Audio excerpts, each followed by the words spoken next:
नमस्कार दोस्तों, कुछ दिन पहले प्रधानमंत्री नरेंद्र मोदी ने उत्तर प्रदेश की रैली में कहा था कि जब भारत बोलता है तो पूरी दुनिया सुनती है। भारत अब वैश्विक मंचों पर बोलता है तो पूरी दुनिया बड़े ध्यान से सुनती है। पिछले महीने हरियाणा के chief minister Nayab Singh San ने भी कहा था कि जब भारत बोलता है तो पूरी दुनिया सुनती है।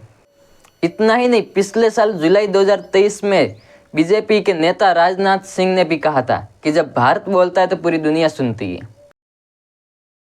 पर आज भारत बोलता है और लोग कान खोलकर सुनते हैं कि भारत बोल क्या रहा है। और इससे भी पहले अगस्त 2016 में जब विदेश मंत्री लेट सुषमा स्वराज ने भी कहा था कि जब भारत बोलता है तो पूरी दुनिया सुनती है। यानी 2014 तक भारत की कोई नहीं सुनता था, लेकिन 2 साल बाद भारत की दुनिया सुनने लगी। आप जानकर हैरान हो जाएंगे दोस्तों कि जो ओरिजिनल स्टेटमेंट थी वो मनमोहन सिंह जी के लिए कही गई थी। जब मनमोहन सिंह बोलते हैं तो पूरी दुनिया सुनती है। और ये बात की थी फॉर्मर यूएस के प्रेसिडेंट बराक ओबामा ने।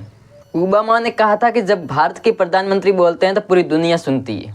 यहाँ वे मनमोहन सिंह के इकोनॉमिक्स की गहरी समझ की तारीफ कर रहे थे। उन्होंने कहा कि भारत एक सुपर पावर बनकर उभर रहा है और ये पूरी दुनिया जानती है। He understands that as India rises as a world power, that it also has enormous responsibilities to work with the rest of the world community around issues of peace and prosperity. लेकिन क्या आप इस बात को जानते हैं दोस्तों? WhatsApp और गोदी मीडिया पर फैलाया गया झूठ आपको बहकाता है। ये विश्वास दिलाते हैं कि भारत 2014 के बाद एक विश्व गुरु बनकर उभरा है। ये बार बार आपसे कहा जा रहा है कि मोदी सरकार की वजह से फौरन बेडंका बज रहा है भारत का। या पॉपुलर पॉलिटिशियन, विजनरी या रेवोल्यूशनरी, क्या है नरेंद्र मोदी? सुपरमैन एक काल्पनिक चरित्र है। सियासत की दुनिया में अपने प्रधानमंत्री नरेंद्र मोदी भी सुपरमैन साबित हो रहे हैं। सोशल मीडिया की भाषा में कहें तो चीन भी कह रहा है कि आएगा तो मोदी ही। भारत में रहना है तो प्रधानमंत्री ने जो बोला है चुपचाप उसको फॉलो करो, चुपचाप। लेकिन सच्चाई कुछ और ही है। आइए दोस्तों जानते हैं इस वीडियो में सारी सच्चाई। होम मिनिस्टर अमित शाह ने हाल ही में अपनी ओडिशा की रैली में कहा कि ये प्रधानमंत्री नरेंद्र मोदी है जिन्होंने दुनिया भर में कोणार्क मंदिर को प्रसिद्ध बनाया।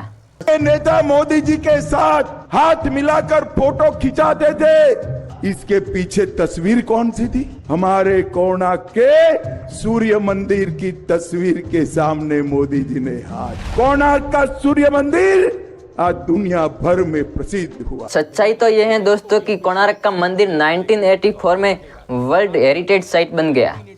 2014 के पहले कई इंडियन ऑस्कर जीत चुके थे। 2014 के पहले कई सारे इंडियन नोबेल पुरस्कार भी जीत चुके थे, बुकर प्राइज जीत चुके थे, ओलंपिक मेडल जीत चुके थे। लेकिन मोदी और उनके समर्थक कहाँ ये मानने वाले हैं?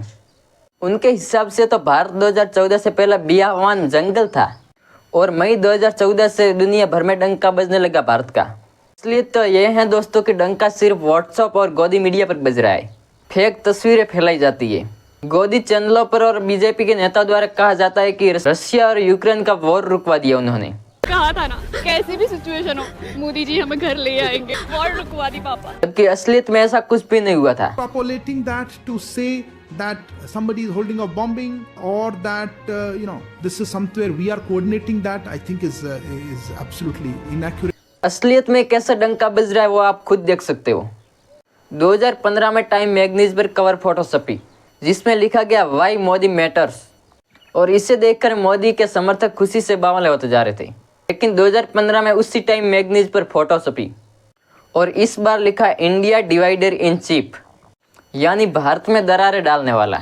इसे देखकर मोदी के समर्थक कहने लगे कि ये तो भारत के विरोध है मैगनीज। ये है इनके डंके की असलियत दोस्तों। अगर पंडित नेहरू की बराबरी करनी है तो उनको नीचा खींचने की बजाय अपने लेवल को बढ़ाने की कोशिश करें। ये देश के लिए भी अच्छा होगा। धन्यवाद दोस्तों।